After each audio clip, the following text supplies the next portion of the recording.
Hi friends, ఈరోజు నేను ఒక గొప్ప వ్యక్తి గురించి పరిచయం చేయాలనుకుంటున్నాను. పరిచయం అనే మాట అస్సలు సెట్ కాదు. ఎందుకంటే అతను ఆల్రెడీ తనను తాను ఎవరో నిరూపించుకొని ప్రతి ఒక్కరి మనసులో ఒక చెరగని ముద్ర వేసుకున్నారు. అతను Stephen Hawking.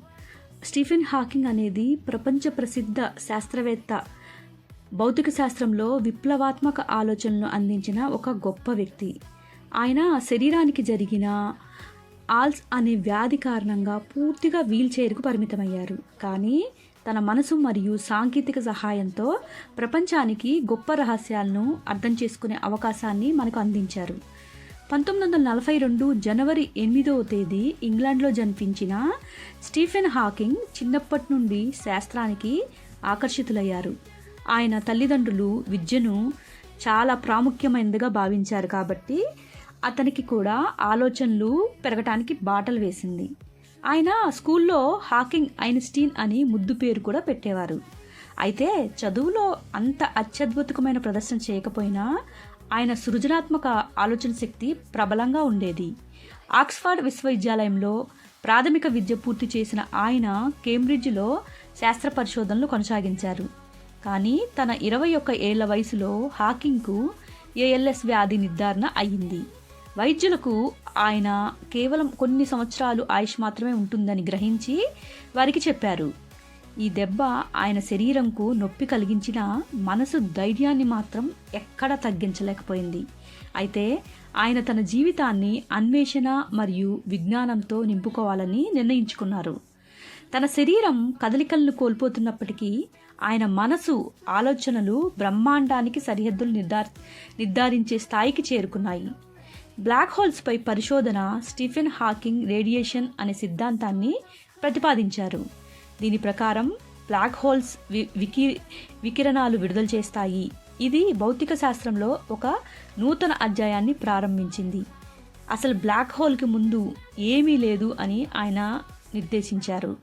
Intelligence is the ability to adapt to change అనే ఒక కొటేషన్ ద్వారా మనకి ఆయన చాలా అంటే చాలా ఆదర్శప్రాయంగా నిలిచిపోయారు. A brief history of time ఆయన రాసిన ఈ పుస్తకం సామాన్య ప్రజలకు శాస్త్రంపై ఆసక్తిని కలిగించింది. ఇది ప్రపంచవ్యాప్తంగా మిలియన్ల ప్రతులు అమ్ముడుపోయాయి మరియు 40కి పైగా భాషల్లో అనువాదం కూడా అయ్యింది.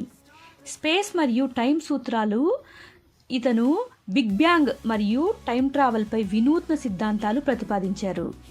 టెక్నాలజీ ద్వారా ప్రేరణ చేసి తన శరీరాన్ని పూర్తి స్థాయిలో ఉపయోగించుకోలేకపోయినా హాకింగ్ కంప్యూటర్ ఆధారిత వాయిస్ సిస్టమ్ ద్వారా ప్రపంచంతో మాట్లాడారు. ఈ టెక్నాలజీ ఆయనకు తన ఆలోచనలను పరిశోధనలను ప్రపంచానికి తెలియజేసే సాధనం అయ్యింది. ఆయన వాడిన ఈ టెక్నాలజీ తనకు స్వరాన్ని మాత్రమే ఇవ్వలేదు, సృష్టికర్తగా నిలిచేందుకు బలం కూడా అందించింది. ఆయన జీవితానికి ఒక పాఠం. స్టీఫెన్ హాకింగ్కు జీవితం అనేది ఉన్న శక్తి సామర్థ్యాలను ఎలా వినియోగించుకోవాలో చెప్పే ఒక గొప్ప పాఠం అయిపోయింది. ఆయన తన శారీరక పరిమితులకు ఓడిపోకుండా భౌతిక శాస్త్రంలో ఒక కొత్త శకం తెరిచారు. ఆయన మనిషి ఆశయానికి అడ్డుగా శారీరక అవరోధాలు ఎలా నిలువవో ప్రదర్శించారు. మరణం మరియు మిగిల్చిన వారసత్వం ఏంటంటే 2018 మార్చి 14వ తేదీ స్టీఫెన్ హాకింగ్ మన నుండి తన 76 ఏళ్ల వయసులో అనంతలోకానికి వెళ్ళిపోయారు. ఆయన ఆలోచనలు మరియు కృషి భౌతిక శాస్త్రాన్ని అర్థం చేసుకోవటంలో మనిషికి దిశానిర్దేశాలుగా ఉన్నాయి. ఆయన జీవితం శాస్త్ర ప్రపంచానికి కాకుండా ప్రతి వ్యక్తికి ఒక స్ఫూర్తి. Your work and love will make a difference. మీ అధ్యయనాలను అధిగమించండి, మీ మనస్సును స్వేచ్ఛగా ఉంచండి, మీరు సాధించగలిగింది అంతులేనిది. స్టీఫెన్ హాకింగ్ జీవితం మనకు గుర్తు చేసింది మన శరీరం ఎంతటి పరిమితుల్లో ఉన్నా వాళ్ళ ఆలోచనలు మన కలలు ఎల్లప్పుడూ విస్తారంగా ఉండాలి అని. ఆయన యువకుడిగా ఉన్నప్పుడు ఒక మాట అనేవారు, silence is not only A disable of reason but also one of romance and fashion. ఈ కొటేషన్ ద్వారా శాస్త్రం కేవలం విజ్ఞానమే కాకుండా దాని వెనుక ఉన్న కృషి మరియు ప్రేమను సూచించారు. అతనికి వ్యాధి నిర్ధారణ తర్వాత అసాధారణ ధైర్యంతో ముందుకు సాగారు. హాకిన్ చెప్పిన ఒక స్ఫూర్తిదాయకమైన మాట, while there is life there is hope. ఈ మాట ఆయన జీవితంలో ఎదురైన కఠిన పరిస్థితుల్లో కూడా ప్రేరణగా నిలిచింది. బిగ్ బ్యాంగ్, బ్లాక్ హోల్స్పై ఆయన చేసిన విశ్లేషణలు శాస్త్రంలో విప్లవాత్మకమైన మార్పులు తీసుకొచ్చాయి. My goal is simple, it is a complete understanding of the university, why it is as it is and why it exist at all. ఈ కొటేషన్ ఆయన అన్వేషణలను స్పష్టంగా తెలిపింది.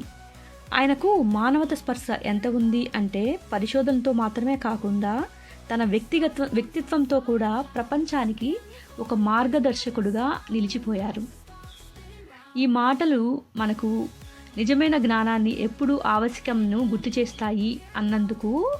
The greatest enemy of knowledge is not ignorance, it is the illusion of knowledge అనే quotation ద్వారా మనకి తెలియచేస్తాయి. తను చెప్పిన ప్రతి ఒక్క ప్రేరణాత్మకమైన కోట్స్ మరియు అంశాలు మన జీవితంలో ఎంతో తనను ఆదర్శవంతమైన వ్యక్తిగా మనం అభిమానించడానికి దోహదపడతాయి. ఆయన ఎప్పుడు చెప్తూ ఉంటారు, ప్రపంచం బిగ్ బ్యాంగ్కు ముందు ఏమీ లేదు, అలాగే అంతం కూడా త్వరలోనే రాబోతుంది, మనం వేరొక గ్రహాల్లోకి తప్పకుండా వెళ్ళాలి అనేది ఆయన ఆశ. కానీ ఆయన ఆశ తీరకముందే మనల్ని విడిచి వెళ్ళిపోవటం ఒక తీరని లోటు. కానీ ప్రతి ఒక్కరూ ఆయనని స్ఫూర్తిగా చేసుకొని మనం ఏదైనా సాధించాలి అనుకుంటే మన అవాంతరాలు ఏమీ మనకి అడ్డు రావు అని తెలియజేసుకోండి. ఓకే, ఇట్లు మీ అనుశ్రీ మెండు.